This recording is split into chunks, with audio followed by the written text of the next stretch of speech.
The article Eating Christmas in the Kalahari explains anthropologist Richard Lee's experience with the King Bushman tribe. In 1969, during Christmas time, he traveled to Kalahari to visit the King Bushman tribe, do research on them, and learn about their culture and community. After his stay there, he was very thankful for their cooperation, and he decided to purchase them a large ox for their Christmas feast.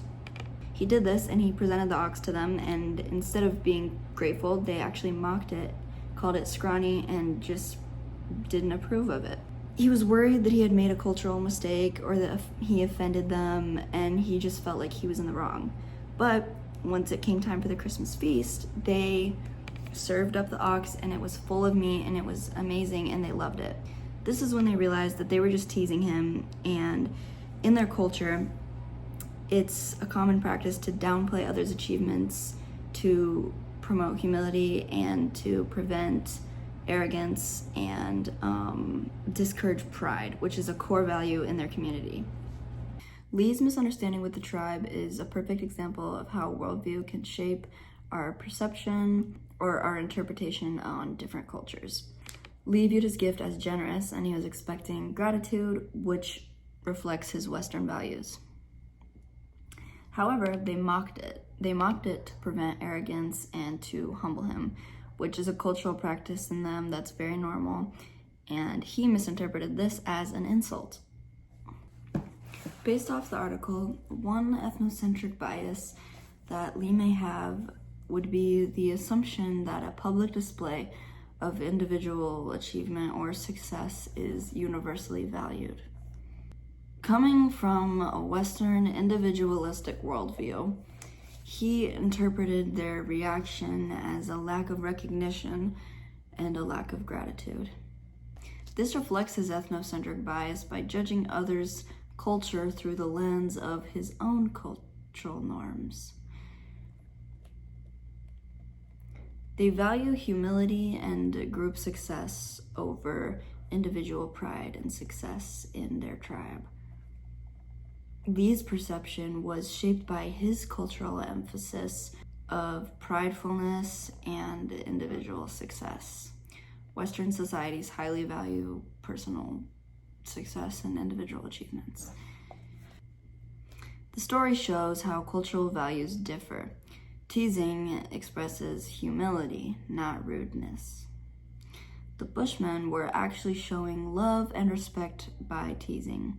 They were showing acceptance. They were trying to teach him something that they highly value in their community. What is seen as rude to us might be seen as respectful to a different community. One norm for me that I think might be confusing to other cultures is Thanksgiving. To me, Thanksgiving is focused on family and gratitude, and it's seen as a warm celebration and a gathering of loved ones. Other people may view it as a celebration of colonization. Other people who are unfamiliar with history may see it as a weird celebration of food or a weird food-focused holiday. A good practice to have in cross-cultural communication is to stay humble and open-minded. Staying open-minded is key. Understanding that they may have different norms prevents misjudgment and creates a mutual respect and trust.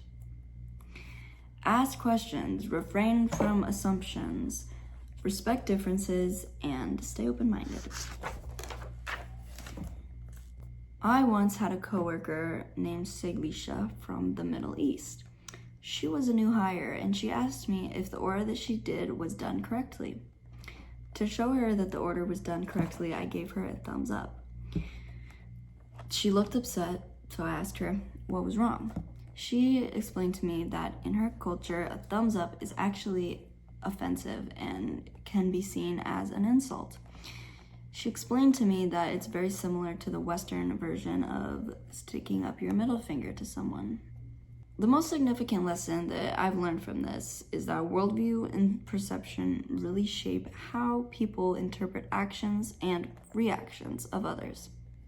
What might seem straightforward and like common sense to me might not be to everyone else.